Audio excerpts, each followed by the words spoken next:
আমি এখানে খুব শক্তিশালীভাবে অপোজ জানাই। সাধারণ শিক্ষার্থীরা ছাত্র রাজনীতি চাই না, এইটা একটা শিবিরের ফ্রেমিং। এবং আরো স্যার এখানে উপস্থিত, স্যারের সামনে আমি বলতেছি এবং চ্যালেঞ্জ নিয়ে বলতেছি, ইভেন ছাত্র সংসদ নির্বাচনগুলোতে যেসব বিভাগগুলোতে শিবির সবচেয়ে বেশি ভোট পাইছে, ওইসব বিভাগগুলোতে আওয়ামীপন্থী শিক্ষক সবচেয়ে বেশি। রাষ্ট্রীয় অফিসগুলোতে অ্যাটিটিউডের কোনো পরিবর্তন আসলে ঘটে না। রাষ্ট্রের ম্যাজিস্ট্রেট এখন নিজেকে ম্যাজিস্ট্রেট মনে করে, দিস ইজ দ্য প্রবলেম। আপনার নিজেকে সার্ভেন্ট মনে করতে হবে। রাষ্ট্রের সচিব এখন নিজেকে সচিব মনে করে, দিস ইজ দ্য প্রবলেম। আপনার নিজেকে একজন এক্সিকিউটিভ সার্ভেন্টের বেশি কিছু মনে করা যাবে না, আমি একটু বেশি এক্সিকিউটিভ ক্ষমতা হলো স্যার। আসলে কোনো রকম আসলে প্ল্যানিং ভাবে আসলে এই সংগ্রাম আমরা চালাই নাই, প্রচন্ড অর্গ্যানিক ভাবে একদম স্বেচ্ছায় মানুষ এসেছে, স্বতঃস্ফূর্ত ভাবে আসলে কোনো গণ অভ্যুত্থানটা হয়েছে, কারোর প্ল্যানিং প্লটিং হয় না। যদি জুলাই সফল না হতো তাহলে আমরা যে তিনটে লোক এখানে বসে আছি, আমাদের কি কোনো অস্তিত্ব থাকতো? হাড্ডিও খুঁজে পাওয়া যেত না স্যার, 100% থাকতো না। এবং হয়তো বা কবরের গাছ এখন অনেক বড় হয়ে যেত। বাট যারা আজকে কৌশলের কথা বলে, যে কৌশল ছিল, আমরা নীরবে ছিলাম, জুলাই যদি সফল না হতো তারা তো ওই পক্ষেই থাকতো। আমরা কোন পক্ষে থাকতাম? পুরো বাঙালি জাতি এই যে জুলাই অভ্যুত্থান, জুলাই এর কাছে আমরা দিই।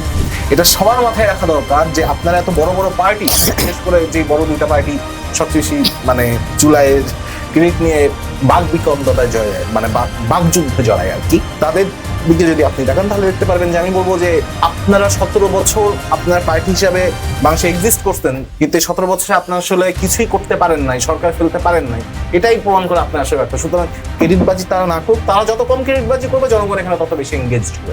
ওনাদের এই বিপদের কারণে যদি জুলাই ব্যর্থ হয়, জুলাইয়ে যারা শাহাদত বরণ করেছে এটা তাদের রক্তের প্রতি বেইমানি হবে। জুলাই সবচেয়ে বড় অন্যায় অভিযানটা আসলে ছাত্রদের সাথে হয়নি, সবচেয়ে বাজে ঘটনা হচ্ছে শ্রমিকদের সাথে।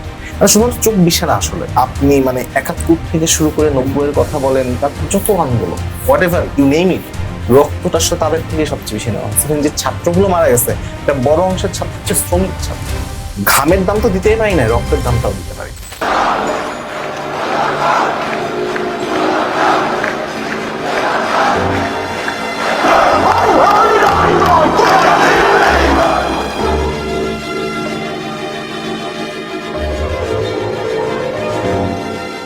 লাখো শহীদের রক্তে কেনা দেশটা কারো বাপের না। হাজারো বজ্রকণ্ঠে ধ্বনিত সেই দেশ বদলের যাত্রায় সাহসী যোদ্ধাদের পাশে ছিল গণতন্ত্রকে ধারণ করা ফেস দ্য পিপল। জুলাইয়ের সহস্র শহীদ, আহত বীর ও সকল যোদ্ধাকে বিনম্র শ্রদ্ধা।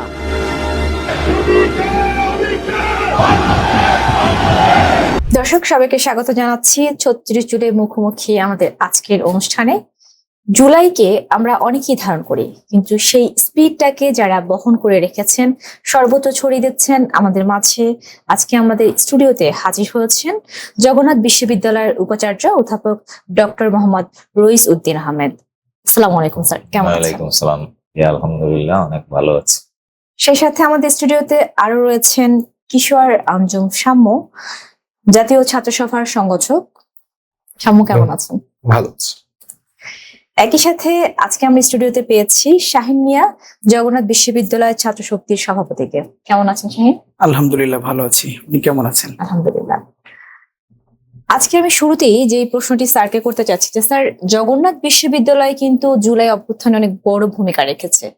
এই যে বিশ্ববিদ্যালয়ে তাদের যে আপনাদের যে আত্মত্যাগটা ছিল, এটাকে কি আপনারা ইতিহাস বা পাঠ্যক্রমে কোনোভাবে সংরক্ষণ করতে চাচ্ছেন কিনা, বা কিভাবে আসলে এটাকে করতে মানে রেখে দিতে চাচ্ছেন আপনারা? জি, অনেক ধন্যবাদ আপনাকে। সময়ের সবচেয়ে গুরুত্বপূর্ণ একটি প্রশ্ন আপনি আমাকে করলেন, এবং আজকে 36 জুলাইকে ধারণ করার জন্য ফেস দ্য পিপুল যে আয়োজনটুকু করেছে, আমি আপনাদের সকলকে আমার আন্তরিক ধন্যবাদ জানাই। আমাদের জুলাই গণ অভ্যুত্থান, যেটি আমাদের জাতীয় প্রেক্ষাপটে অনুষ্ঠিত হয়েছে অনিবার্য অস্তিত্বের লড়াই হিসেবে, আপনি সেটি স্বীকৃতি দিলেন জগন্নাথ বিশ্ববিদ্যালয়কে, এই জন্য আপনাকে অসংখ্য ধন্যবাদ। আমরা দেখেছি যখন কোটা বিরোধী আন্দোলন থেকে এই মুভমেন্টটি শুরু হয়, তারপরে এক পর্যায়ে বৈষম্য বিরোধী আন্দোলন, এবং শেষ পর্যায়ে গিয়ে এক দফা আন্দোলন। আমি অত্যন্ত গর্বিত যে আমার জগন্নাথ বিশ্ববিদ্যালয়ে আমার শিক্ষার্থীরা সেই আন্দোলনটাকে বলতে গেলে একটা পূর্ণাঙ্গ রূপ দান করেছে। ঢাকা বিশ্ববিদ্যালয়ে যখন বিভিন্ন পর্যায়ে মুভমেন্ট হচ্ছিল এবং একটা পর্যায়ে জগন্নাথ থেকে সেখানে মিছিল না গেলে ওই কর্মসূচিগুলো সফল হতো না। এবং মেবি সেটা 16 জুলাই যখন ছাত্রলীগ ব্যারিকেড দিয়েছিল ঢাকা বিশ্ববিদ্যালয়ের বৈষম্য বিরোধী আন্দোলনের যে মুভমেন্ট, সেই মুভমেন্টে তো ঢাকা বিশ্ববিদ্যালয়ের যারা আন্দোলনে তখন ছিল, বৈষম্য বিরোধী আন্দোলনে, তারা কিন্তু একটা পর্যায়ে খুব অসহায় হয়ে গিয়েছিল এবং তারা অপেক্ষার প্রহর গুনছিল যে কখন জগন্নাথ থেকে মিছিলটা আসবে। আমার ডানে এবং বামে আমার যে দুজন শিক্ষার্থী বসে আছে, এবং বিশেষত শাহিন মিয়ার কথা আমি বলবো, শাহিন এবং তানজিল আমার আরেকটি স্টুডেন্ট, তাদের স্লোগানে মুখরিত হতো তখন ঢাকার রাজপথ, এবং সেখানে ওরা সবাই সেদিন উপস্থিত ছিল। তাদের নেতৃত্বে বিশাল মিছিল জগন্নাথ থেকে যাওয়ার পরে ছাত্রলীগের দেয়া সেই ব্যারিকেডটি সেদিন কিন্তু জগন্নাথের শিক্ষার্থীরাই ভেঙেছিল। এবং গতকালকে একটি অনুষ্ঠানে আমাদের বিরোধী দলীয় বর্তমান যে হুইপ জনাব নাহিদ ইসলাম সেটা খুব অকাতরে তিনি স্বীকার করলেন। তো জগন্নাথ বিশ্ববিদ্যালয়ের বিশেষত 24-এর গণ অভ্যুত্থানে আমার শিক্ষার্থীদের যে অবদান সেটা অনস্বীকার্য। কিন্তু দুর্ভাগ্যজনক যে জাতীয় ইতিহাস যখন লিপিবদ্ধ হয়, জগন্নাথের এই কৃতিত্বটাকে কেন জানি খুব আড়াল করা হয়। এটা আমাদেরকে খুব কষ্ট দান করে। দেখেন, আপনি লক্ষ্য করে যখন পাবলিক বিশ্ববিদ্যালয়ের শিক্ষার্থীরা এই আন্দোলন বা এই মুভমেন্টে ছিল, একটা পর্যায়ে সরকারের দমন এবং পীড়নের কারণে অনেকেই কিন্তু আড়ালে চলে গিয়েছে, বাট জগন্নাথ কিন্তু কখনো থেমে থাকেনি। জগন্নাথের এই স্লোগানটা কিন্তু প্রতিনিয়তই উচ্চারিত হয়েছে এবং এটা কিন্তু আমার এই শিক্ষার্থীরাই সেটা করেছে। পাবলিক বিশ্ববিদ্যালয়ের কোনো শিক্ষার্থী কিন্তু জুলাইয়ে শাহাদত বরণ করেনি। আমার জগন্নাথ বিশ্ববিদ্যালয়ের ইকরামুল হক সাজিদ, সে কিন্তু শাহাদত বরণ করেছে। আমার অনেক শিক্ষার্থী গুলিবিদ্ধ হয়েছে একদম পুলিশের সাথে সামনাসামনি মুখোমুখি অবস্থান নিতে গিয়ে। এখানে যদি আমি কয়জনের নাম উচ্চারণ করি, সেখানে আমাদের অনিক কুমার দাস, সেখানে আমাদের ফেরদৌস শেখ, আমাদের ফয়সল এবং আরো অনেকেই প্রচুর আহত হয়েছে। হ্যাঁ, রাইন, আরো অনেকেরই আমার নাম হয়তো এখন স্মরণ আসছে না সবার। তো আমার জগন্নাথের শিক্ষার্থীরা কখনোই কিন্তু থেমে থাকেনি। যেমনটি অতীতের যতগুলা ক্রান্তিকাল ছিল, জাতীয় ক্রান্তিকাল, আপনার 52-এর ভাষা আন্দোলন ধরেন, আমাদের রফিক জগন্নাথের স্টুডেন্ট ছিল, সে শাহাদত বরণ করেছে। 71-এর মুক্তিযুদ্ধে আমাদের এখানে একটা স্মৃতিস্তম্ভ আছে এই 71-এর যুদ্ধকে ধারণ করে। তো জগন্নাথ কিন্তু তখনও গৌরবোজ্জ্বল ভূমিকা পালন করেছে। তো জাতির প্রতিটি ক্রান্তি লগ্নে জগন্নাথ বিশ্ববিদ্যালয় অনেকের দৃষ্টিতে এটা একটা অগ্নিস্ফুলিঙ্গের মতো, যে মানে তখন জ্বলে উঠে এবং সঠিক সময়েই জ্বলে উঠে। ঠিক যেমনি ভাবে আমাদের 24-এর গণ অভ্যুত্থানেও আমার শিক্ষার্থীরা জ্বলে উঠেছিল। যখন অনেকেই নিরাপদ আশ্রয়ে চলে গিয়েছে, আমার শিক্ষার্থীরা কিন্তু থেমে থাকেনি। তারা কিন্তু এই অধিকার আদায়ের সংগ্রামে নিজেদের প্রমাণ দিয়েছে এবং প্রমাণ দিয়েছে বিদায় একটা পর্যায়ে সেটি একটা রূপ লাভ করেছে। এবং আমি মনে করি যে 24-এর গণ অভ্যুত্থান সফলতার পিছনে যেমন শেষের দিকে এসে আমাদের বেসরকারি বিশ্ববিদ্যালয়ের শিক্ষার্থীদের অবদান আমাদের অবশ্যই স্বীকার করতে হবে। আমাদের মাদ্রাসা শিক্ষার্থীরাও রাস্তায় নেমে এসেছে এবং বিশেষত পাবলিক বিশ্ববিদ্যালয়ের প্রেক্ষাপটে আমার জগন্নাথ বিশ্ববিদ্যালয়ের শিক্ষার্থীরা যে আন্দোলনটুকু সেদিন করেছে, এটা আপনি স্বীকৃতি দিলেন। আপনাদের ফেস দ্য পিপুলকে আমি আন্তরিকভাবে ধন্যবাদ জানাই এবং আমি প্রত্যাশা ব্যক্ত করি আপনাদের মাধ্যমে যে আমার শিক্ষার্থীদের এই অবদানটুকু জাতীয় ইতিহাসে স্বর্ণাক্ষরে মুদ্রিত থাকবে এবং তাদেরকে যুগ যুগ ধরে স্মরণ করা হবে। ধন্যবাদ স্যার। এবার একটু আমরা সামনে যে 24-এর অভ্যুত্থানে এই যে জগন্নাথ বিশ্ববিদ্যালয়ের আন্দোলনটা শুরু হলো, বা আপনি কিভাবে যুক্ত হলেন? আচ্ছা, আমি আসলে সবসময় খুবই রাজনৈতিক ছাত্র ছিলাম এবং একটা কথা আমি অকপটে স্বীকার করব, সেটা হচ্ছে আমার আন্দোলন কিন্তু শুরু হয়েছিল অনেক গুলি খাওয়ার পর। অনিক কুমার যে ছাত্র, উনি 17 ব্যাচের মার্কেটিং এর ছাত্র এবং উনি আমার খুবই কাছের ছোট ভাই একজন। এবং আমি ওই সময় ছাত্র ফেডারেশন করতাম এবং আমি বিরোধী দলেও ছিলাম এবং পুরো ক্যাম্পাস লাইফে আমি একাধিকবার আহত হয়েছি। স্যার জানেন, স্যারের অন্যান্য কলিগরা আমাকে বাঁচিয়েছেন, এরকম রেকর্ডও আছে। নাসির স্যার ছিলেন ইংলিশ বিভাগের, নাসির স্যার সবসময় খোঁজ খবর রাখতেন এবং এই কথাটা এই কারণে বললাম যে দেখেন আসলে যতক্ষণ এটা আসলে সকল কোটা বিরোধী ছিল ততক্ষণ আসলে আমি আন্দোলনে ছিলাম না, শাহিন জানে। আমার আন্দোলনের শুরুটা হয় 16 তারিখ থেকে, যেদিন আমার ভাই অনেক আসলে গুলি খাই, আমার ভাই ফেরদৌস গুলি খাই এবং আমার অন্যান্য ভাইরা যেদিন আসলে আহত হয়, ওই দিন থেকে আসলে আমার আন্দোলনটা শুরু হয়। এবং আমি প্রথম থেকে একটা সরকার বিরোধী আন্দোলনেই ছিলাম, এটা হচ্ছে আমার সবচেয়ে ভালো লাগার একটা জায়গা, বা আমি আসলে গর্ব করে এটা বলি। তো আমার আন্দোলনটা শুরুটা হয়েছে আসলে সরকারকে ফেলার জন্য। আমার আসলে আপনার আন্দোলনটা শুরুই হয়েছে আসলে শুরুই ছিল যে সরকারকে এই পতন ফ্যাসিবাদের করানোর জন্য, দমন ফ্যাসিবাদের করার বিরুদ্ধে জন্য। পতনের জন্য। হ্যাঁ। আচ্ছা আচ্ছা। তো এবং সেই জায়গা থেকে আপনি যদি বলেন যে আন্দোলনটা আসলে জগন্নাথ বিশ্ববিদ্যালয় থেকে কিভাবে হয়েছে না হয়েছে, আমি জানি না, এখন আসলে এটা খুবই কমন হয়ে গেছে। বিভিন্ন সংগঠন, বিভিন্ন লোক কৌশলের কথা বলে, তারা এই কৌশল নিয়েছে, ওই কৌশল নিয়েছে। কিন্তু আমরা যারা 21 জন সমন্বয়ক ছিলাম জগন্নাথ বিশ্ববিদ্যালয়, টেলিগ্রাম গ্রুপে সামিল ছিল, আসলে কোন রকম আসলে প্ল্যানিং ভাবে আসলে এই সংগ্রামটা আসলে আমরা চালাই নাই। প্রচন্ড অর্গ্যানিক ভাবে, একদম স্বেচ্ছায় মানুষ এসেছে, স্বতঃস্ফূর্ত ভাবে আসলে কোনো গণ অভ্যুত্থানটা হয়েছে, কারোর প্ল্যানিং প্লটিং হয় নাই। প্ল্যানিং প্লটিং কেউ করে থাকলে সেই সংগঠন করেছে, কিন্তু তাদের ওইটা আসলে সর্বোচ্চ অবদান পাই 5% বা 4%।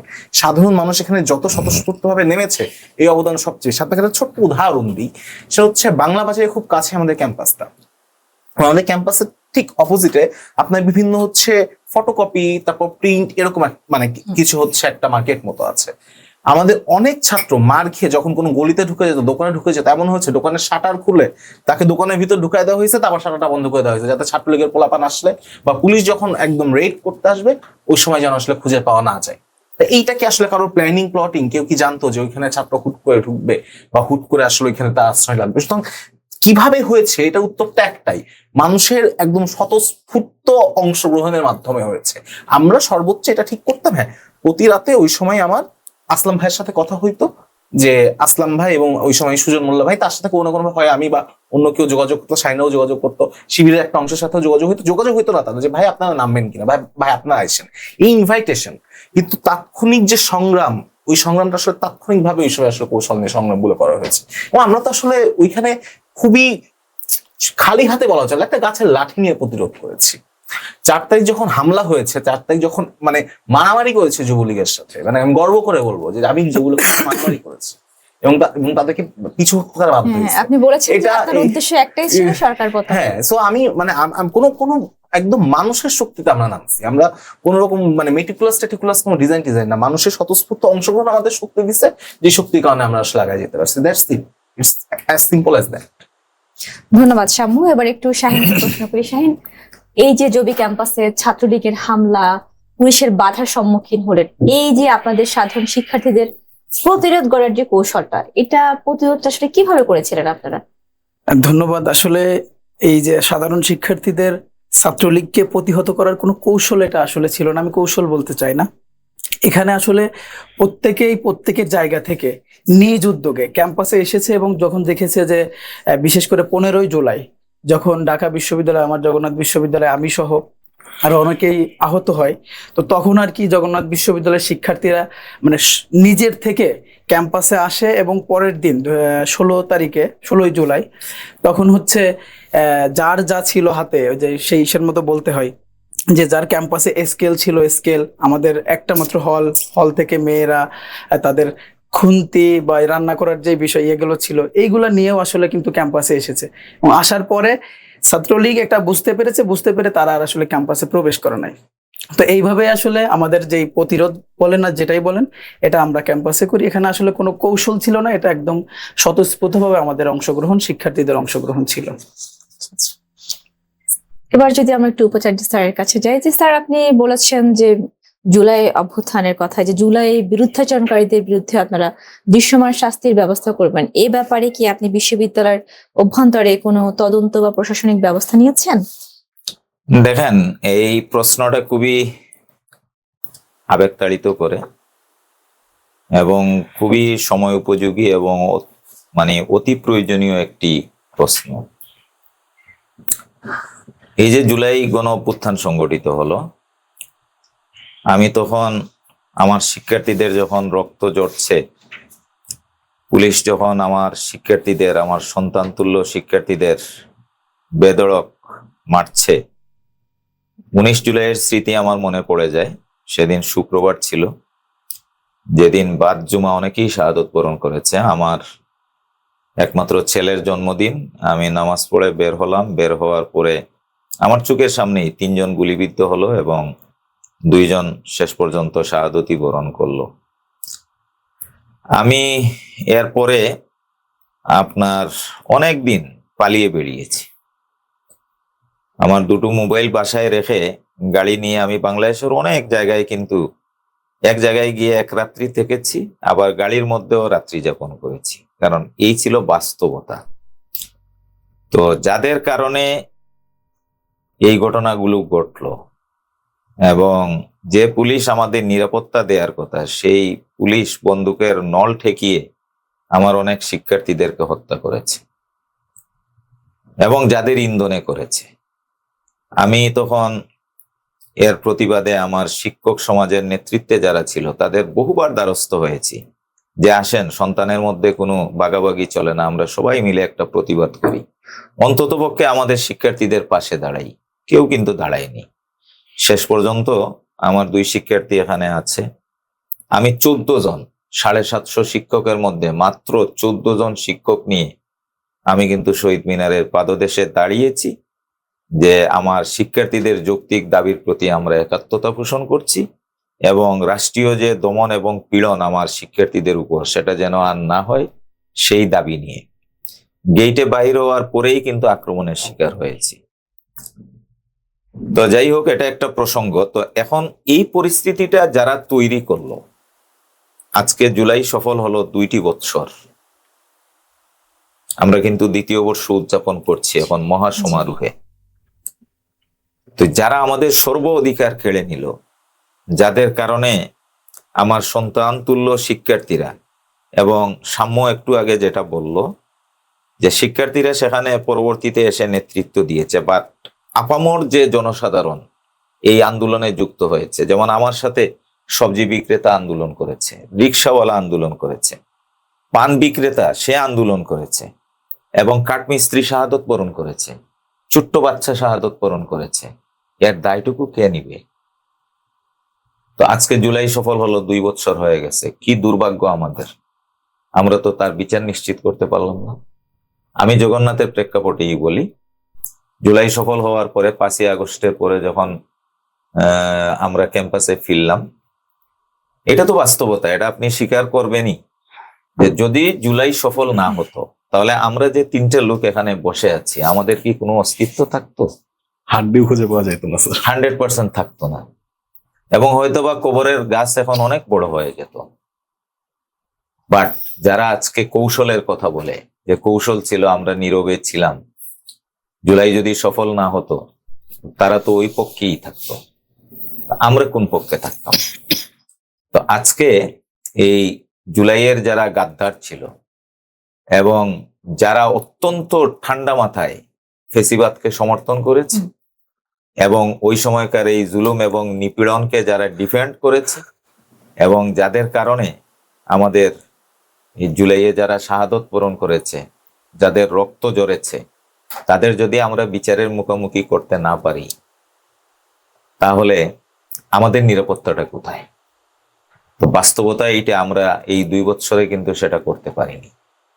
5ই আগস্টের পরে একটি কমিটি গঠিত হয়েছিল, সেই কমিটির রিপোর্ট এখনো আমাদের হস্তগত হয়নি এবং সেই কমিটি কাজ করেছে, কতদূর সাড়া পেয়েছে হয়তো ওইরূপ আশানুরূপ সাড়া পায়নি। তা আমার বক্তব্য এই ক্ষেত্রে খুবই ক্লিয়ার।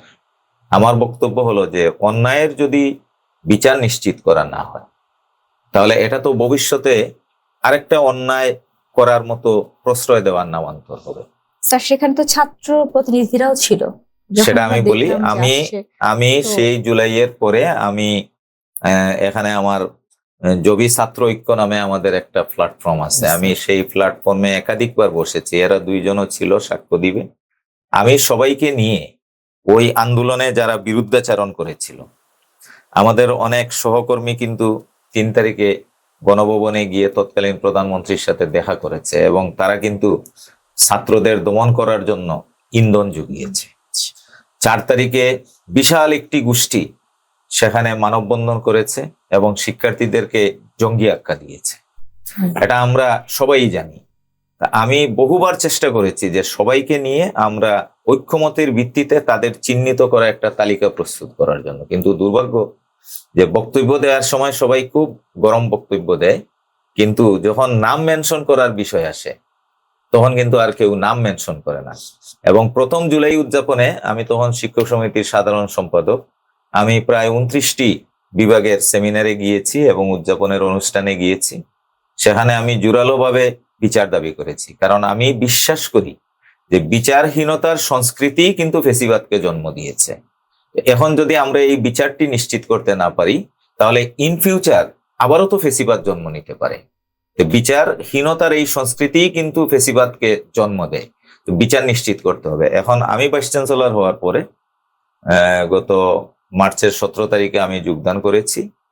এই বিচার নিশ্চিত করা, এটা আমি আমার বিবেকের দায়বদ্ধতা মনে করি, এবং আমি মনে করি যে যারা শাহাদত বরণ করেছে এই বিচার নিশ্চিত করা এটা তাদের রক্তের অধিকার। যদি আমরা সেটা না করতে পারি, এটা তাদের রক্তের সাথে বেইমানি হবে। আমি ইতিমধ্যে একজন বিচারক নিয়োগ করেছি, কারো উপরে আমার আস্থা নেই, আমি অলরেডি একজন বিচারক নিয়োগ করেছি, এবং সেই বিচারক ইতিমধ্যে প্রজ্ঞাপন জারি করেছে যে ওই সময়কার ফেসিবাদের দূষর যারা ছিল এবং যারা ফেসিবাদকে আশকারা দিয়েছে, ফেসিবাদকে মদত জুগিয়েছে এবং যারা ছাত্র হত্যার পিছনে ইন্ধন দিয়েছে, তাদেরকে বিচারের আওতায় নিয়ে আসার জন্য একটা বলতে গেলে 1 সদস্য বিশিষ্ট বিচার বিভাগীয় কমিশন, সেই কমিশন অলরেডি কাজ করছে, এবং আমি প্রতিনিয়তই সেটার খোঁজখবর রাখছি কাজের।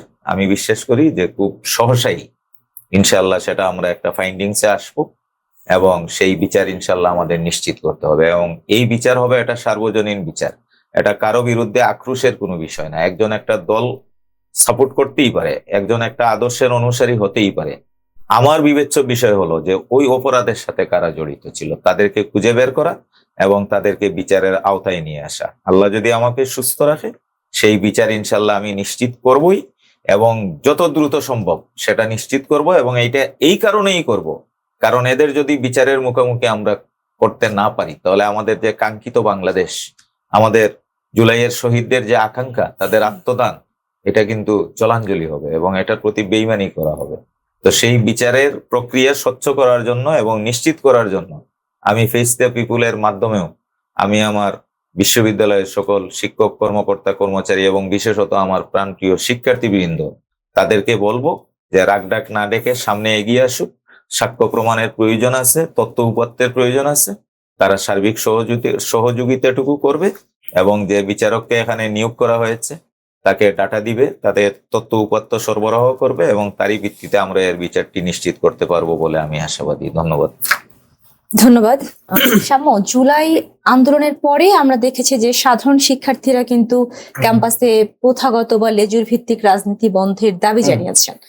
আপনি কি মনে করছেন? আচ্ছা, আপনি প্রথমে যখন বললেন যে সাধারণ শিক্ষার্থীরা দাবি জানাইছে, আপনাকে একটু বলে রাখি, জগন্নাথ বিশ্ববিদ্যালয়ে যে সাধারণ শিক্ষার্থীরা দাবি জানিয়েছে তার মধ্যে অন্যতম হচ্ছে আমার বন্ধু নুন নবী, সাবেক সমন্বয়ক, সে এখন শিবিরের প্যানেলের মুক্তিযুদ্ধ এবং গণতন্ত্র বিষয়ক সম্পাদক। ঠিক আছে, প্রথম। দ্বিতীয় জন দাবি জানাইছিল সাধারণ শিক্ষার্থী মাসুদ রানা, সে শিবির প্যানেল থেকে এজিএস নির্বাচিত হয়েছে।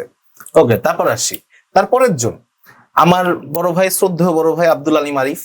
কোনোদিনও জানতাম না যে শিবিরের আসলে সে কিছু, সে শিবিরের প্যানেল থেকে জিএস নির্বাচিত, আলহামদুলিল্লাহ। আচ্ছা, আরো বলি, শেষ হয় না, মানে আমি যদি বলা শুরু করি আপনি মানে হাসতে হাসতে আসলে এটা একটা মানে কমেডি শো হয়ে যাইতে পারে। ঠিক আছে, সো দ্য পয়েন্ট ইজ, আমি এখানে খুব শক্তিশালী ভাবে অপোজ জানাই। সাধারণ শিক্ষার্থীরা ছাত্র রাজনীতি চাই না, এইটা একটা শিবিরের ফ্রেমিং। এবং আরো স্যার এখানে উপস্থিত, স্যারের সামনে আমি বলতেছি এবং চ্যালেঞ্জ নিয়ে বলতেছি, ইভেন ছাত্র সংসদ নির্বাচনগুলোতে যেসব বিভাগগুলোতে শিবির সবচেয়ে বেশি ভোট পাইছে, ওইসব বিভাগগুলোতে আওয়ামীপন্থী শিক্ষক সবচেয়ে বেশি।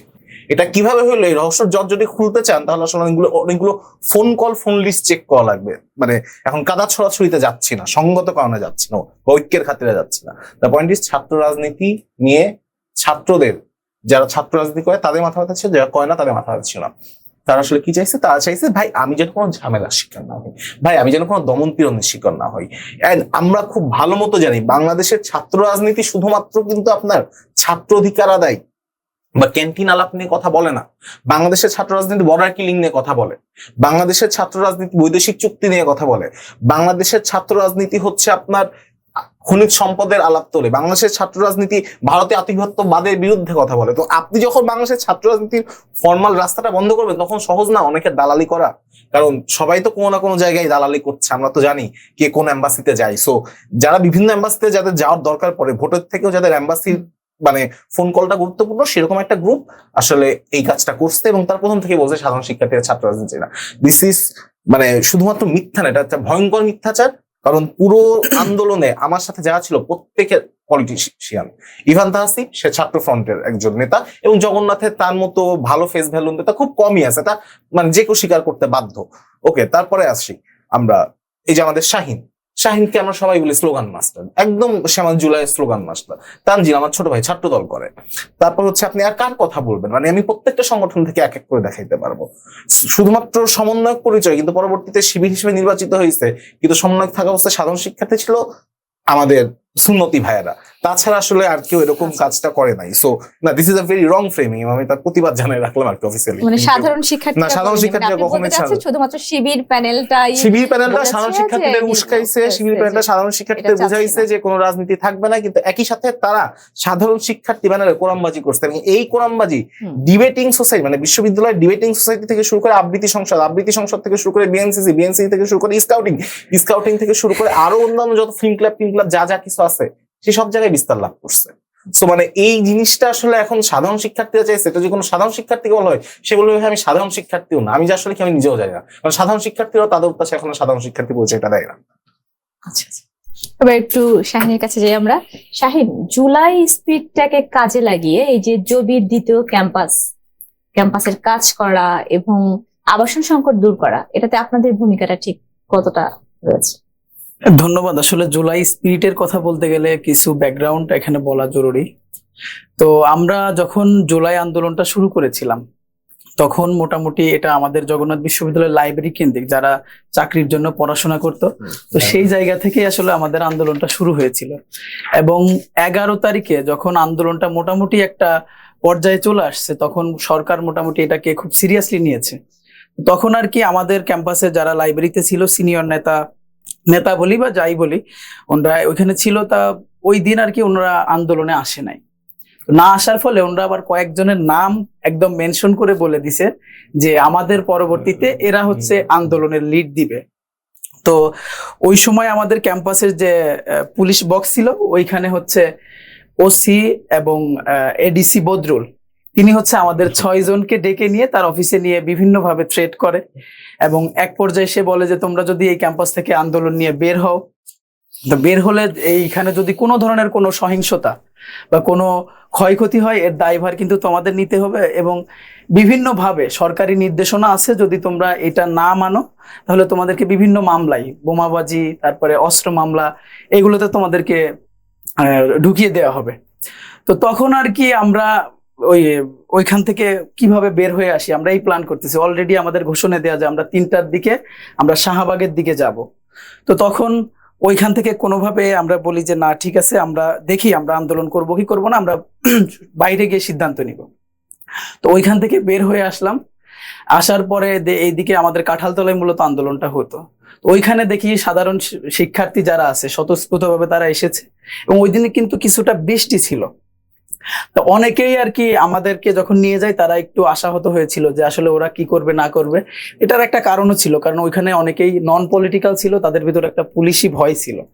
তো ওইখান থেকে কয়েকজন হচ্ছে তারা আন্দোলনের নেতৃত্ব থেকে সরে যায়। আমাদের সাথে যে 6-7 জন গেছিল এর মধ্য থেকেও সরে যায়।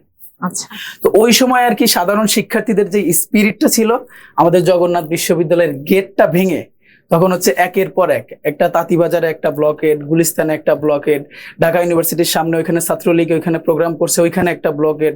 তো এই 4-5টা ব্লকেড ভেঙে আমরা হচ্ছে শাহবাগে যাই। শাহবাগে গিয়ে দেখি ওইখানেও আরো একটা ব্লকেড। তো ওইখানে ঢাকা বিশ্ববিদ্যালয়ের শিক্ষার্থী সহ ঢাকা কলেজ অন্যান্য শিক্ষার্থীরা ওইখানে ছিল।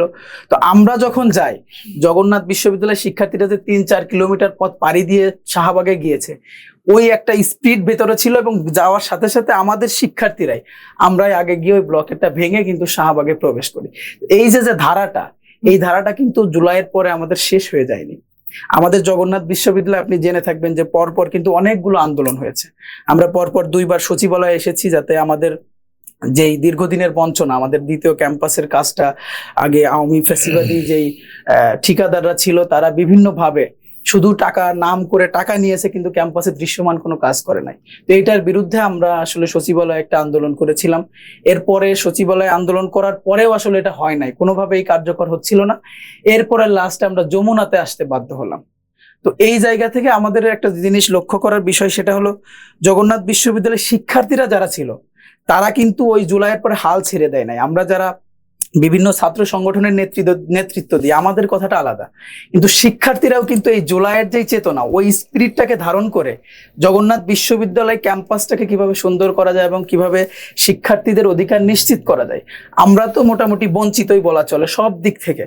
তো আমরা বঞ্চিত হয়েছি, ঠিক আছে, কিন্তু আমাদের পরবর্তীতে যারা আসবে তারা যেন কোনোভাবে আমরা যেই সাফারার হচ্ছি এটা যেন তারা না হয়, এই জন্য প্রত্যেকেই মোটামুটি আমাদের ক্যাম্পাসের শিক্ষার্থীরা সচেতন।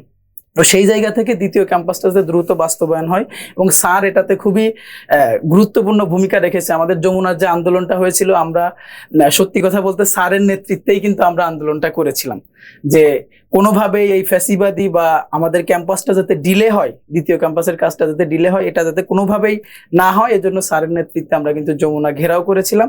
এবং আমাদের আরেকটা দাবি ছিল, সেটা হচ্ছে আমাদের ক্যাম্পাসের শিক্ষার্থীরা যতদিন না আবাসন বৃত্তি পাবে ততদিন হচ্ছে আমাদের আবাসন না পাবে ততদিন হচ্ছে আবাসন বৃত্তির ব্যবস্থা করতে হবে। তো এই আন্দোলনটা, এই দাবিটাও কিন্তু আমাদের ওই সময় ছিল। তো আমরা ওই আন্দোলনটা করার পরে মোটামুটি কিছুটা হলেও হয়তো আমরা সফল হতে পেরেছি। আমাদের বৃত্তিটা আমরা স্যারের কল্যাণে আমরা পেয়েছি, কিছু কিছু শিক্ষার্থী পেয়েছে যাদের খুবই প্রয়োজন, যদিও এটা খুবই সামান্য, তারপরেও স্যারের মাধ্যমে আমরা এটা শিক্ষার্থীরা পেয়েছে আর কি মোটামুটি। আর দ্বিতীয় ক্যাম্পাসের কাজটা যাতে দ্রুত হয় এই জন্য আসলে সেনাবাহিনীকে দেওয়া হয়েছে, তারাও কাজ করছে, কিন্তু কতটুকু কাজ করছে এটা আসলে আমরা সেনাবাহিনীর থেকে ওইভাবে কিন্তু তথ্যটা পাই না। তো তারা তাদের কাছে জানতে চাইলে তারা বলে যে আমরা কাজটা একবারে শেষ করে তারপরে বলবো, কিন্তু এর মাঝে কি হচ্ছে এটা আমি আসলে ভালো খুব জানি না। তবে স্যার এখানে আছেন, স্যার হয়তো এটা বেশি ভালো বলতে পারবেন যে আসলে কাজটা কিভাবে করছে। তো আমরা এটা তদারকি করছি।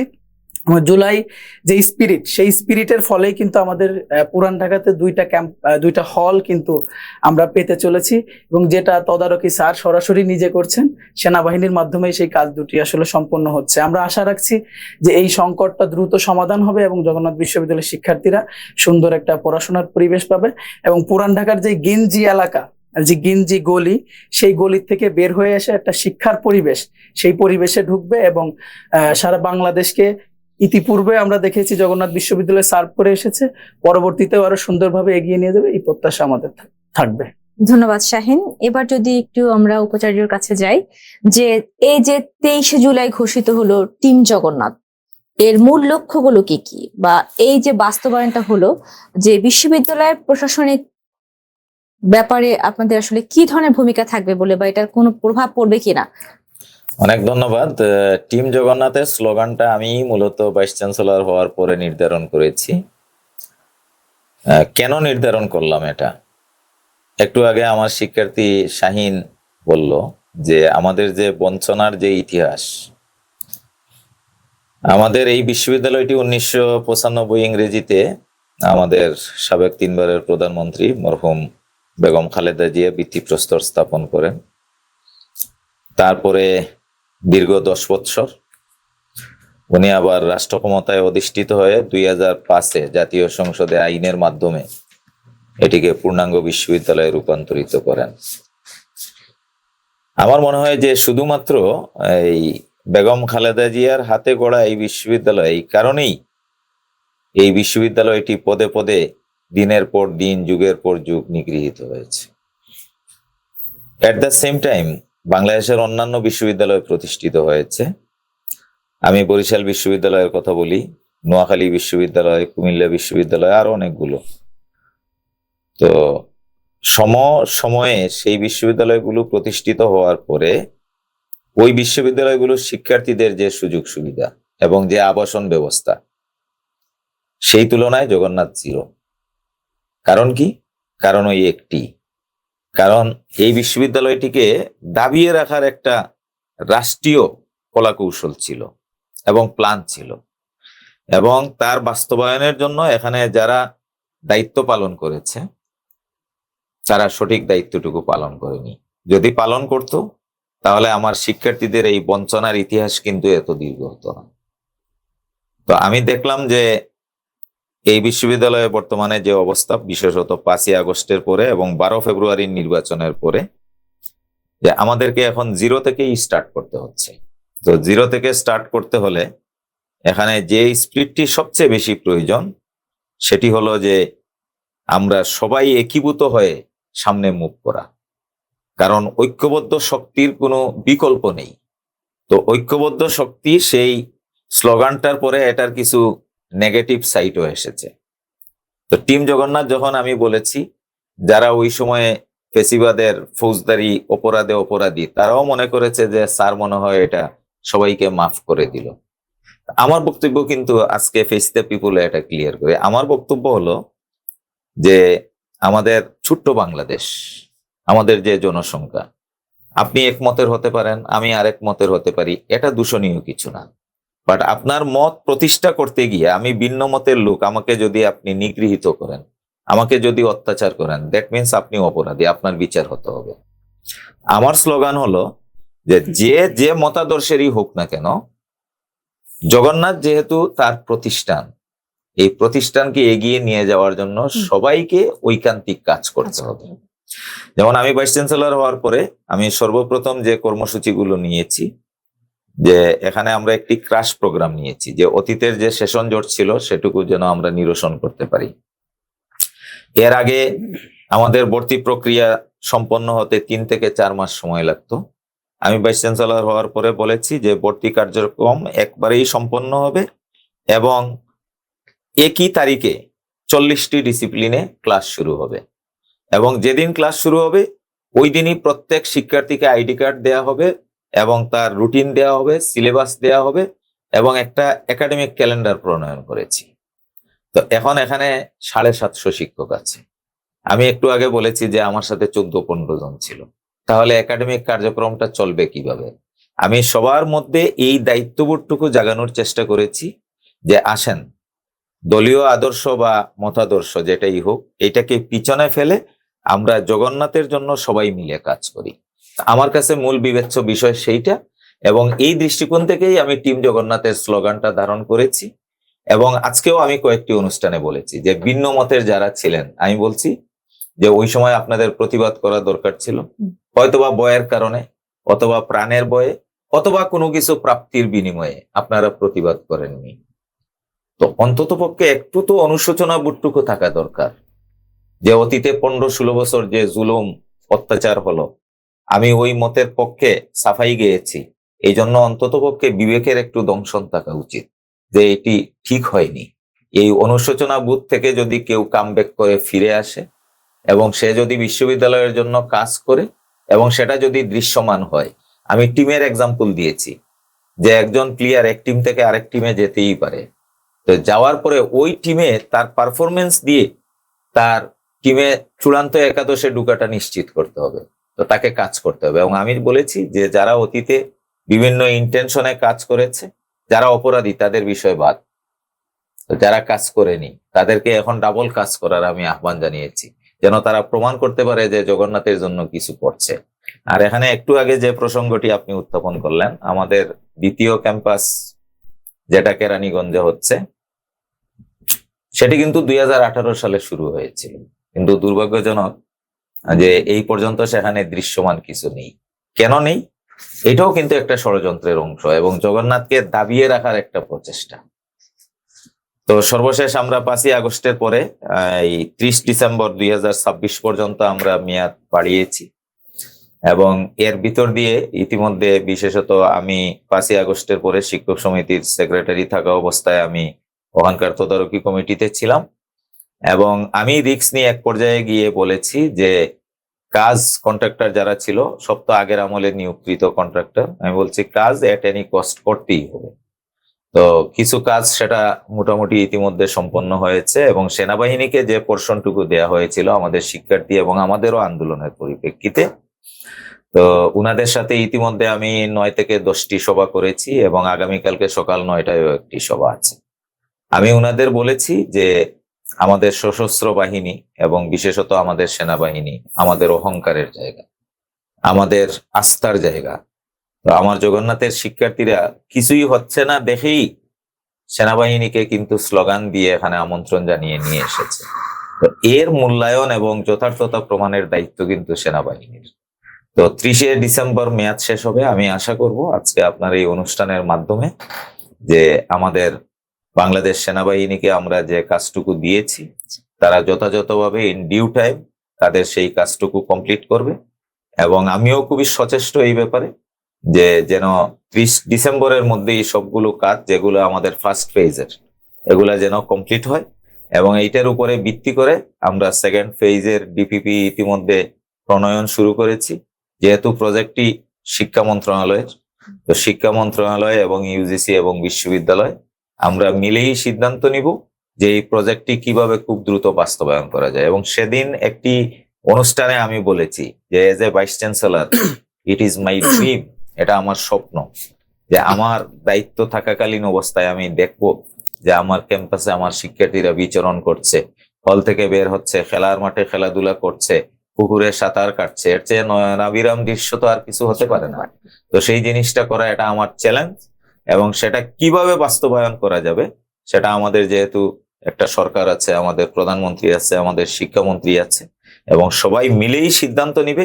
আমি চাই যে আমার দৃশ্যমান ক্যাম্পাস কিভাবে সেটা বাস্তবায়িত হবে সেটা অথরিটি যারা তারাই সিদ্ধান্ত নিবে। এবং বাস্তবায়নের সেই দায়িত্ব যদি বাংলাদেশ সেনাবাহিনী নেয়, ওয়েল এন্ড গুড, আমার কোনো আপত্তি নেই। আমার কথা হয়েছে দৃশ্যমান কাজ হতে হবে এবং আমাদের দ্বিতীয় ক্যাম্পাসের সফল বাস্তবায়ন সেটা ইনশাল্লাহ যেন হয়। এজ এ ভাইস চ্যান্সেলর আমি চেয়ারে বসা আছি, আমি খুব গভীরভাবে সেটা স্টাডি করার চেষ্টা করছি। কোথাও যদি সেখানে আমি ব্যারিকেড মনে করি, আমি এক মুহূর্ত বিলম্ব করব না, সেটা আমি পাবলিক করব কি কারণে হচ্ছে না। তো আমি আশা করি, আশাবাদী মানুষ আশা নিয়েই বেঁচে থাকে, আমি আশা করতে চাই যে যার উপরে যে দায়িত্বটুকু আছে সেই দায়িত্বটুকু সে যথাযথভাবে পালন করবে। আমার কাছে চাওয়া একটাই, সেটা হলো আমার দ্বিতীয় ক্যাম্পাসের দৃশ্যমান বাস্তবায়ন। এবং দ্বিতীয় ক্যাম্পাস সেটা যদি আমার হাত দিয়ে আমি চালু করতে পারি, আমি মনে করি যে আমার ভাইস চ্যান্সেলরের যথার্থতা এখানেই নিহিত আছে।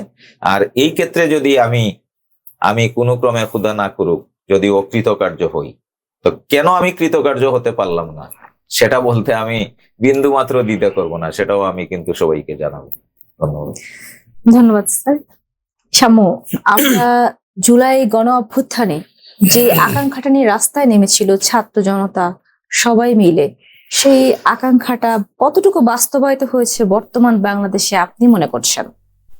দেখেন, আমি এই কথাটা সবসময় বলি, এখানে দুইটা ধরনের উত্তর পাবেন। একটা হচ্ছে এক পক্ষ বলবে কিছুটা বাস্তবায়িত হয়েছে, আর এক পক্ষ বলবে যে কিছুই বাস্তবায়িত হয় নাই।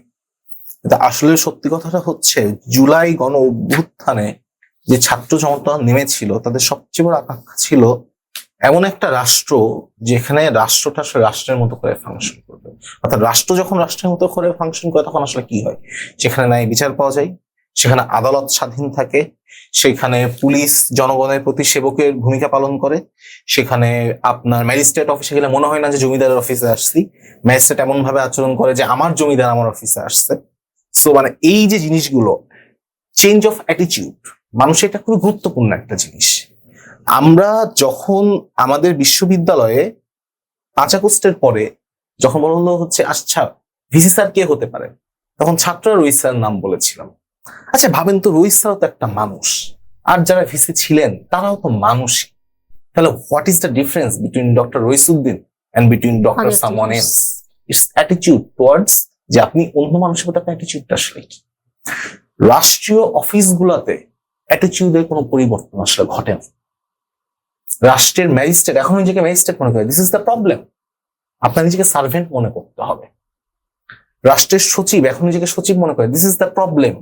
আপনার নিজেকে একজন এক্সিকিউটিভ সার্ভেন্টের বেশি কিছু মনে করা যাবে না, আমি একটু বেশি এক্সিকিউটিভ ক্ষমতা হলো সার্ভেন্ট।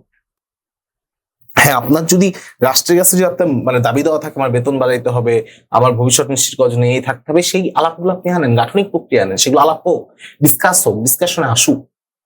এখন আমি যে আসলে সব দোষ দিয়ে বেড়াবো, সরকার এই উপায় তো নাই।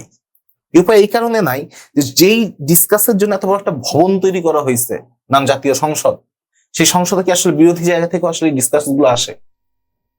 আসতেছে না, মানে দিস ইজ দ্য রিয়েলিটি।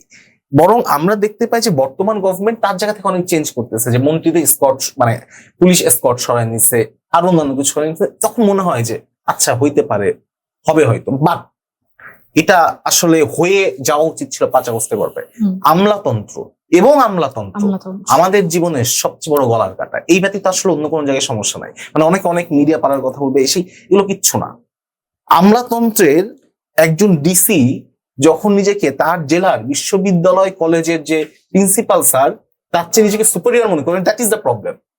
কারণ বিশ্ববিদ্যালয় কলেজের যে প্রিন্সিপাল স্যার উনি একজন প্রফেসর, ফুল প্রফেসর, হয়তো বা 3rd গ্রেড বা 2nd গ্রেড উনি বেতন পায়, একজন ডিসি বেতন তবে 6th গ্রেড বা 5th গ্রেডে।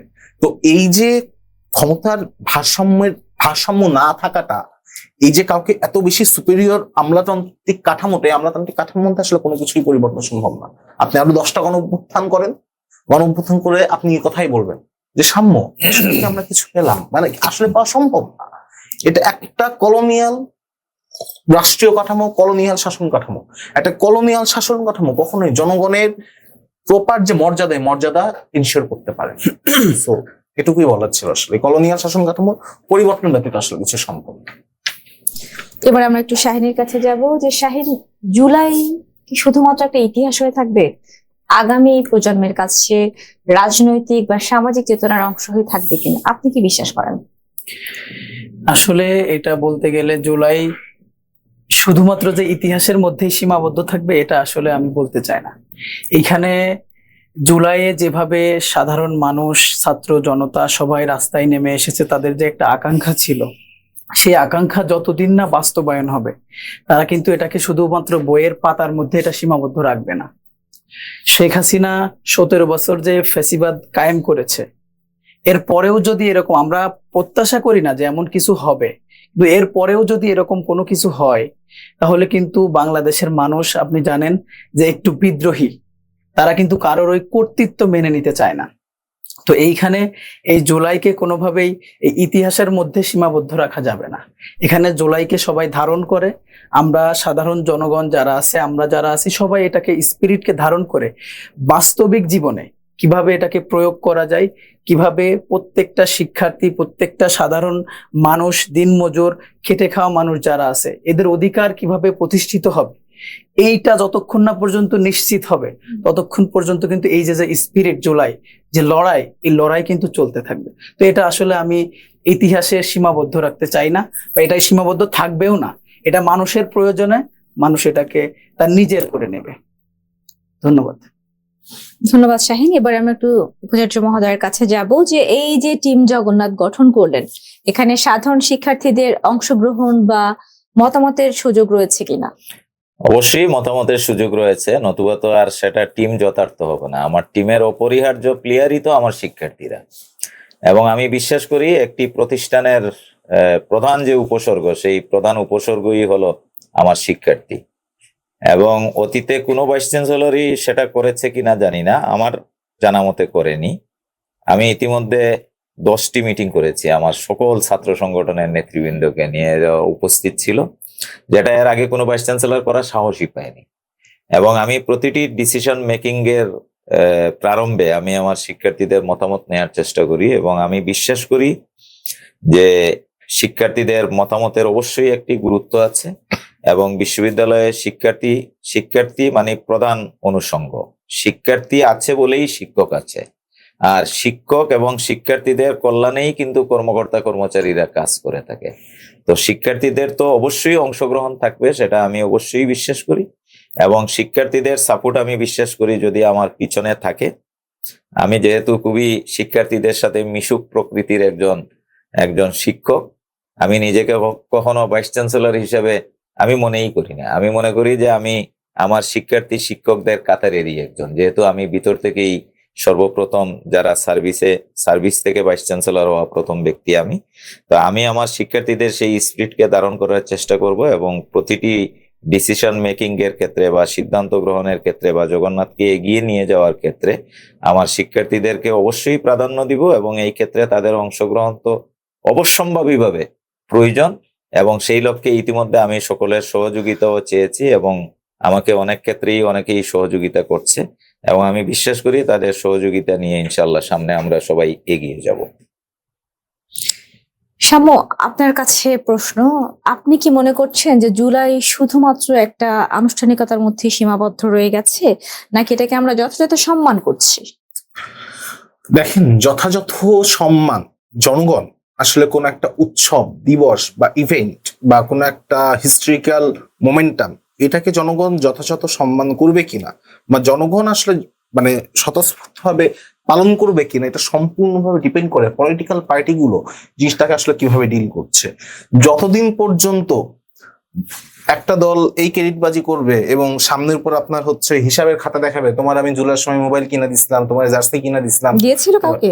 মানে একটা দল আছে এরকম দাবি করে আর কি মাঝে মাঝে। দাবি করেছিল? ঠিক আছে, হ্যাঁ করছে করেছিল। দাবি? ডাকসু নির্বাচনের সময় একজন ভিপি প্রার্থী আব্দুল কাদের ভাই, তাকে ছোট করার জন্য একটা দল এরকম দাবি করছে, ও আচ্ছা যাদের ভিপি আবার পরে নির্বাচিত হয়েছে, বিরিয়ানি টিয়ানি খায়, যাই হোক। আচ্ছা। মানে তো এইভাবে করে যখন আসলে জুলাইকে এই যে তোমার জুলাইয়ের সময় মোবাইল কিনা দিছিলাম, স্ট্যাম্প কিনা দিছিলাম, মানে এই ধরনের ছোট লোকি করে যদি কোনো দল নিজেদের কুক্ষিগত করার চেষ্টা করে, আরেক দল যদি কুক্ষিগত করার চেষ্টা করে এইভাবে করে যে জুলাইয়ের সময় হচ্ছে আমাদের বিশাল বড় ফোর্স ছিল, লন্ডন থেকে ফোন আসছিল, ইভেন আরেকটা দল যদি এটা বলার চেষ্টা করে যে জুলাইয়ের সময় আমরাই সমন্বয়ক ছিলাম, সামনে ছিলাম, আমরা না করলে তো কেউ নামতোই না, মানে যে যেভাবেই হোক, যে যতভাবে কুক্ষিগত করার চেষ্টা করবে, জনগণের এইখানে এঙ্গেজমেন্ট তত কমতে থাকবে। এটা সবার মাথায় রাখা দরকার যে আপনারা এত বড় বড় পার্টি, বিশেষ করে যে বড় দুইটা পার্টি সবচেয়ে বেশি মানে জুলাইয়ের ক্রেডিট নিয়ে মানে কি বলবো আমি, বাক বিকন্দটায় জড়ায়, মানে বাক যুদ্ধে জড়ায় আর কি, তাদের দিকে যদি আপনি তাকান তাহলে দেখতে পারবেন যে আমি বলবো যে আপনারা 17 বছর আপনার পার্টি হিসাবে বাংলাদেশে এক্সিস্ট করতেন, কিন্তু 17 বছরে আপনার আসলে কিছুই করতে পারেন নাই, সরকার ফেলতে পারেন নাই, এটাই প্রমাণ করে আপনার আসলে ব্যর্থ। সুতরাং ক্রেডিটবাজি তারা না করুক, তারা যত কম ক্রেডিটবাজি করবে জনগণ এখানে তত বেশি এঙ্গেজড হবে। তারা যত বেশি ক্রেডিটবাজি করবে, ফোন কিনা দিছিলাম, এই কিনা দিছিলাম, এসবের ক্যাশ মেমো যত বেশি দেখানো শুরু করবে, জনগণ আসলে এখান থেকে তত বেশি ডিসকানেক্টেড হয়ে যাবে। সুতরাং কতটা উদযাপিত হবে এটা আসলে তাদের উপর অনেকখানি ডিপেন্ড করে, সামনে তাদের আচরণে আসলে বাকি উত্তর পাওয়া যাবে। যদি আপনি এই কথাটা বলে থাকেন যে এই যে বিভিন্ন জায়গা থেকে ফোন এসেছিল বা এই যে সুযোগ সুবিধাগুলোর কথা বলছেন যে পেয়েছে, তো এরকম অফার তো বিগত সরকারও দিয়েছিল যে তোমাদেরকে আমরা এটা করবো, তোমরা আন্দোলন থেকে সরে যাও। না না না, ফোন এসেছিল বিষয়টা ওইটা না, please let me clarify. Phone দিয়েছিলাম বলতে যে মনে করেন আন্দোলন চলছে, আন্দোলন চলাকালীন বিভিন্ন লজিস্টিক্স লাগে, সেই লজিস্টিক্সটা হয়তো বা কেউ না কেউ দিয়েছে, কোনো না কোনো জায়গা থেকে এসেছে। কারণ যে দিয়েছে সে যদি আমি তোমার স্ট্যাম্প কিনা দিচ্ছিলাম, এটা আপনি উঠতে বসতে শোনাইতে থাকে যে ওই যে আন্দোলনে গেছিল ছাত্রলীগ মারতে সামনে তোমার হাতে স্ট্যাম্পটা ছিল, ওইটা কিন্তু আমার বাইতুল মালের টাকা দিয়ে কিনেছিলাম। মানে এই ধরনের ক্রেডিটবাজি যদি চলতে থাকে তাহলে আর কি জুলাই থেকে মানুষ ডিসকানেক্টেড হবে, আমি এটা বুঝাইতে চাইছি। যে সামু তুমি যে ফোনটা হারাই গেছিল তোমার আন্দোলনের মাঝখানে, তারপর তোমার পকেটে যে একটা নোকিয়ার বাটন ফোন দিছিলাম, ওটা কিন্তু এই যে দেখো এটা ক্যাশ মেমো, আমার বাইতুল মালের টাকা দিয়ে কেনা। তো মানে এই ধরনের ক্রেডিটবাজি যদি চলতে থাকে, যেটা কিনা কিছুটা করাও হয়েছে একজন মানে সমন্বয়কের সাথে, এবং সে victim, still he is victim, Abdul Kader ভাই। সো এই রকমের মানে ঘটনাগুলো যদি ঘটতে থাকে, মানুষ এখান থেকে ডিসকানেক্ট হতে পারে। আমি এই ঘটনাটা উদাহরণ হিসেবে বলে বুঝাইতে চাইছি, পলিটিক্যাল পার্টিগুলোর নিজেদের সম্পত্তি ভাবা বন্ধ করতে হবে জুলাইকে। সে যে জুলাইকে নিজেদের সম্পত্তি ভাবতেছে, এটা ভাবা যদি বন্ধ করে, মানুষ সবচেয়ে বেশি কানেক্টেড থাকবে। এন্ড আমরা এটা ভুলে না যাই, বাংলাদেশে অনেক দিবস, অনেকগুলো মর্মান্তিক ঘটনা থেকে মানুষ ডিসকানেক্টেড হয়ে গেছে, শুধুমাত্র পলিটিক্যাল পার্টিগুলো এসব টানা হেঁচড়া করে। 90 গণ অভ্যুত্থানে মানে 90 গণ অভ্যুত্থানকে মনে করে মানে আপনি মানে আবেগে ভাসতে কয়জন মানুষকে দেখছেন? Why is that? Awami League BNP কামড়াকামড়ির জন্য। এই কামড়াকামড়ি আমি এই প্রসঙ্গে একটু মানে শেয়ার করি, সেটা হলো যে এই প্রশ্নটা আসলে বর্তমান এখন যেহেতু জুলাই মাস চলে এবং দ্বিতীয় বর্ষ উদযাপনে আমরা যাচ্ছি, এটা কিন্তু সবচেয়ে গুরুত্বপূর্ণ একটা বিষয় যেটি আপনি অবতারণা করলেন এবং সাম্য যেটুকু বলল। তো জুলাই আসলে সংগঠিত হয়েছে, এখানে যে ক্রেডিট বাজির কথাটা বলল, আমার মনে হয় যে জুলাই থেকে আমাদের প্রত্যেককে এখনই শিক্ষা নেওয়া উচিত। যে কি শিক্ষাটা নিতে হবে? যে আমরা কেউ দাবি করছি যে জুলাই আমরাই সংগঠিত করেছি, আবার কেউ দাবি করছে যে জুলাই আমাদেরই আন্দোলনের ফসল। তো এইটা যদি নির্মোহভাবে আমরা বিশ্লেষণ করি, এত বড় একটি আন্দোলন কিন্তু 36 দিনে সফল হয়নি, তার নিঃসন্দেহে একটা প্রেক্ষাপট ছিল। কারণ আমরা বলছি ফেসিবাদী শাসনের পতন, তো ফেসিবাদী শাসন তো এই 36 দিনেই শুধু হয়নি, ফেসিবাদী শাসন বিগত 15-16 বৎসরে হয়েছে। জি। অনেকে অনেক ধরনের নিগৃহীত হয়েছে, এক একজনের নামে হাজার খানিক মামলাও ছিল, এমন রেকর্ডও আমরা দেখেছি। তো তারা একটা প্রেক্ষাপট তৈরি করেছে, বাট এইটা তো বাস্তবতা যে শিক্ষার্থীরা সেই আন্দোলনের যুগ হওয়ার পরে সেখানে একটা ভিন্ন মাত্রা যুগ হয়েছে এবং শিক্ষার্থীদের নেতৃত্বের কারণেই কিন্তু সেটা সফল হয়েছে। তাহলে কি কারো চেয়ে কারো অবদান কম? তো সেটা আমরা কেন স্বীকৃতি দিই না? এবং এটার নামই হলো ছাত্র জনতার গণ অভ্যুত্থান। এই যে একটু আগে আমি বললাম যে আমাদের পান বিক্রেতা, মুদি দোকানদার, তারপরে সবজি বিক্রেতা, তারপরে কাঠ মিস্ত্রি, তারা যে শাহাদত বরণ করলো, তো তারা কার উৎসাহ নিয়ে এসে করছে? কোন দলের কর্মী ছিল? কেউ কি বলতে পারবে যে আমার ডাকে সে আসছে? আসে নাই।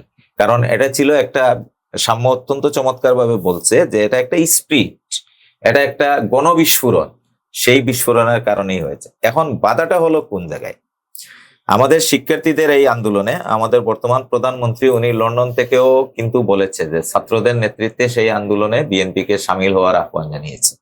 আমাদের বিএনপির মহাসচিবও সেই আহ্বান জানিয়েছে এবং সেই আন্দোলনকে যেন পলিটিক্যাল রূপ না দেয় এই জন্য ছাত্রদের নেতৃত্বে সবাইকে কিন্তু সামিল হওয়ার জন্য উদাত্ত আহ্বান তো ওনারাই জানিয়েছে। এটা তো বাস্তবতা।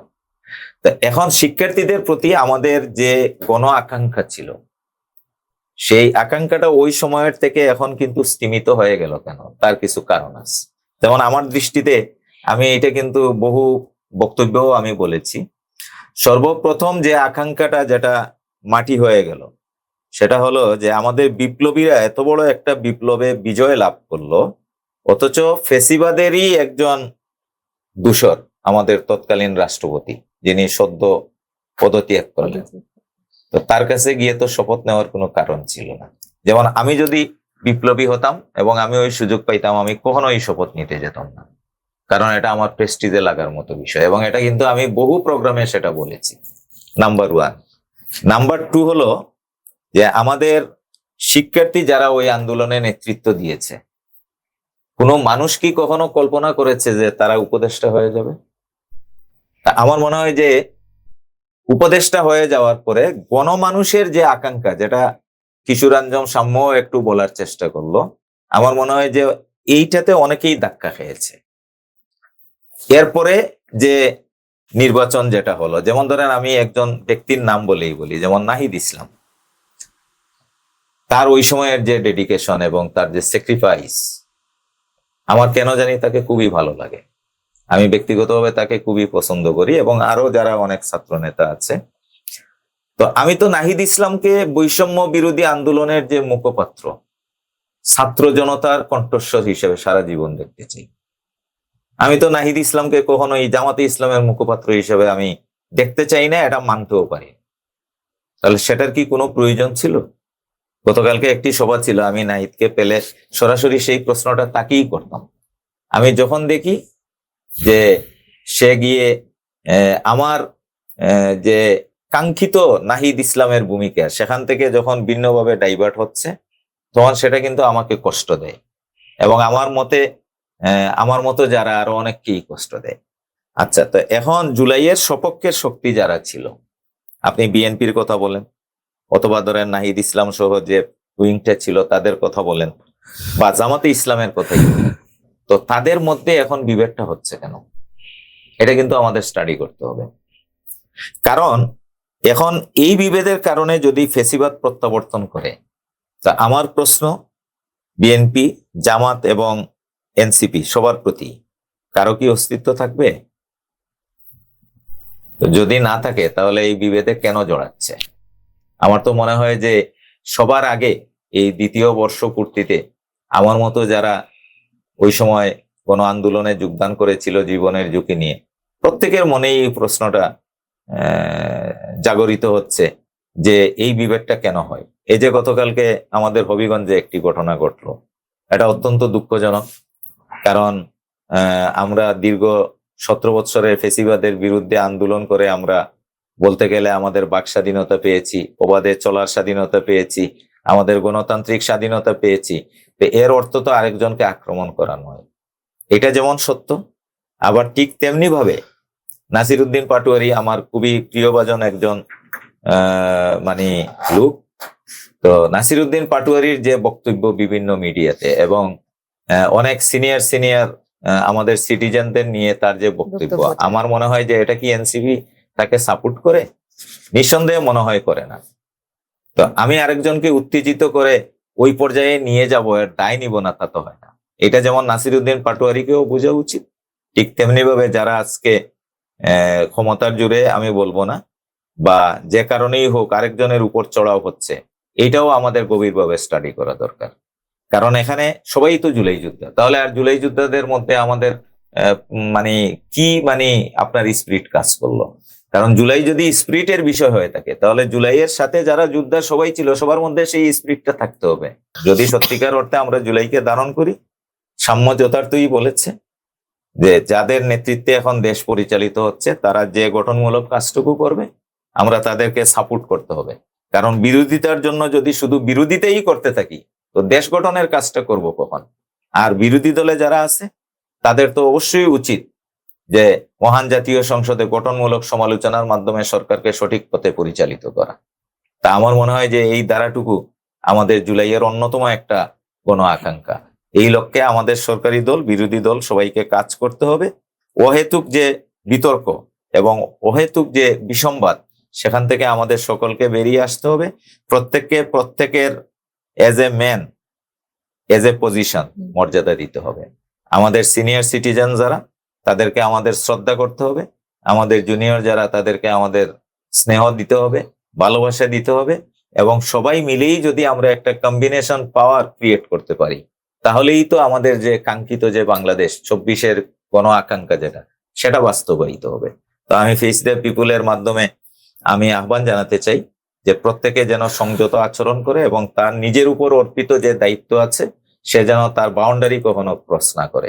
এবং জুলাইয়ের যারা সহায়ক শক্তি ছিল, যারা এই যে লেভেলে, তাদের সকলকে যেন সবাই ঐক্যবদ্ধ রাখার প্রচেষ্টাই করে। আমাদের মধ্যে বিভেদ যতই হবে, জুলাই ততই ধ্বংসের পথে যাবে এবং জুলাইয়ের স্পিরিট ততই ব্যাহত হবে। আরেকটু কঠিন করে বললে, ওনাদের এই বিপদের কারণে যদি জুলাই ব্যর্থ হয়, তো জুলাইয়ে যারা শাহাদত বরণ করেছে, এটা তাদের রক্তের প্রতি বেইমানি হবে। তা আমি বিশ্বাস করি যে এই শিক্ষা থেকে আমাদের সবাইকেই শিক্ষা গ্রহণ করতে হবে এবং জুলাইকে সত্যিকার অর্থে প্রত্যেকের নিজের অন্তরে আগে ধারণ করতে হবে, এরপরে সমাজে প্রতিষ্ঠা করতে হবে। ধন্যবাদ। আমরা জুলাই যোদ্ধা এবং একজন বিশ্ববিদ্যালয়ের উপাচার্য হিসেবে ভিন্ন ভিন্ন জায়গা থেকে এই জুলাই অভ্যুত্থানটাকে দেখেছি। কিন্তু আমার কথা হচ্ছে আপনাদের তিনজনকে যে ভিন্ন ভিন্ন ভাবে আমি জিজ্ঞেস করি যে জুলাইয়ে আমাদের কি কোনো ঋণ রয়ে গেছে এখনো? আপনি এক কথায় কি উত্তর দেবেন, সাম্য? জুলাইয়ের সবচেয়ে বড় ঋণটা আমরা যেটা একদম অমিট করে যাই, সংবিধান সংস্কার, নির্বাচন কমিশন সংস্থা, অনেক সংস্থার কথা বলি। জুলাইয়ের সবচেয়ে বড় ঋণটা হচ্ছে গরিব মেহনতি মানুষ। যে কতজন রিকশাওয়ালা মারা গেছে আমি আপনি কি জানি? তাহলে কতজন গার্মেন্টস কর্মী মারা গেছে বলতে পারবেন? কতজন শ্রমিক, নির্মাণ শ্রমিক মারা গেছে আমি আপনি বলতে পারবো? জুলাইয়ের সবচেয়ে বড় অন্যায় অভিযানটা না আসলে ছাত্রদের সাথে হয় নাই, সত্যি কথা। কারণ প্রাইভেটে হয়তো বা পাবলিকের ছাত্ররা একটু বেশি পাইছে, ঢাকা ইউনিভার্সিটি পাবলিকের মধ্যে একটু বেশি পাইছে, প্রাইভেটের ছাত্র একটু কম পাইছে, ন্যাশনাল ইউনিভার্সিটি তার চেয়েও কম পাইছে। কিন্তু সবচেয়ে বাজে ঘটনা ঘটছে হচ্ছে শ্রমিকদের সাথে। বাংলাদেশে কোনো মিনিমাম ওয়েজের ব্যবস্থা তৈরি করা হয় নাই। বাংলাদেশে একজন শ্রমিক সে এই দুর্মূল্যের বাজারে কেউ করে পেটে ভাতে বাঁচতে পারবে একটা মানুষ এই পৃথিবীতে জন্মগ্রহণের পর, এইটুকু নিশ্চয়তা আমরা তৈরি করতে পারি না। কিন্তু তাদের থেকে যতবার বাংলাদেশ, শুধুমাত্র 24-এ না, আসলে আপনি 71 থেকে শুরু করে 90-এর কথা বলেন, তারপর যত আন্দোলন, whatever you name it, রক্তটা আসলে তাদের থেকে সবচেয়ে বেশি নেওয়া হয়েছে। যে ছাত্রগুলো মারা গেছে, এটা বড় অংশের ছাত্র হচ্ছে শ্রমিক ছাত্র, এবং শ্রমিক ছাত্রের আলাপটাই আসলে আসে নাই। শ্রমিকের মেহনতি মানুষের ন্যূনতম অধিকার আসলে আমরা মঞ্জুর করতে পারি নাই। আমরা বাজারগুলো তাদের জন্য সহায়ক করতে পারি নাই। আমরা তাদের প্রপার রুটি রুজির যে ব্যবস্থা, এটা করতে পারি না। কিন্তু এটাই আসলে সবচেয়ে বড় একটা দায় ছিল।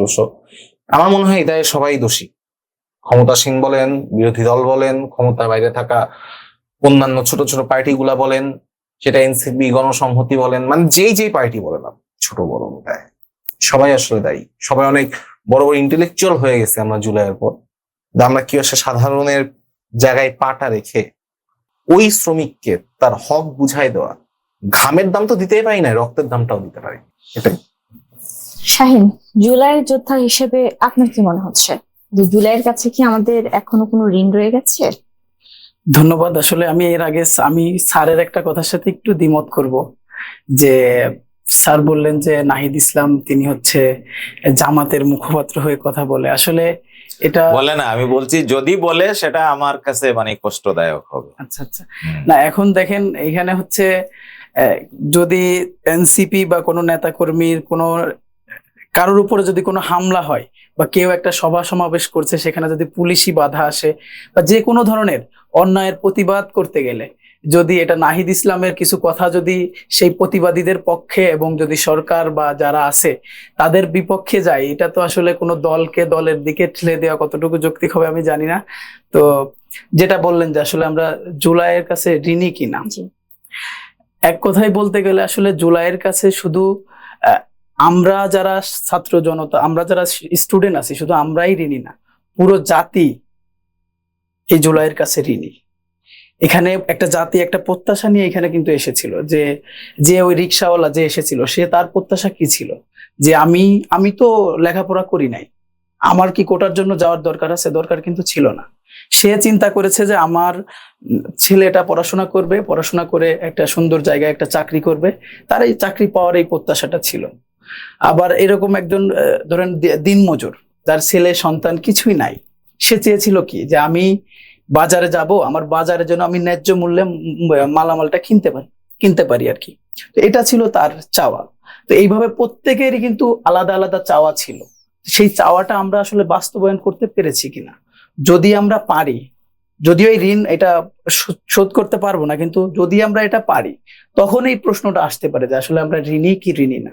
এর আগে আমরা আসলে এই প্রশ্নটাই করতে চাই না। আমরা অবশ্যই জাতি, পুরো বাঙালি জাতি এই যে জুলাই অভ্যুত্থান, জুলাই এর কাছে আমরা ঋণী।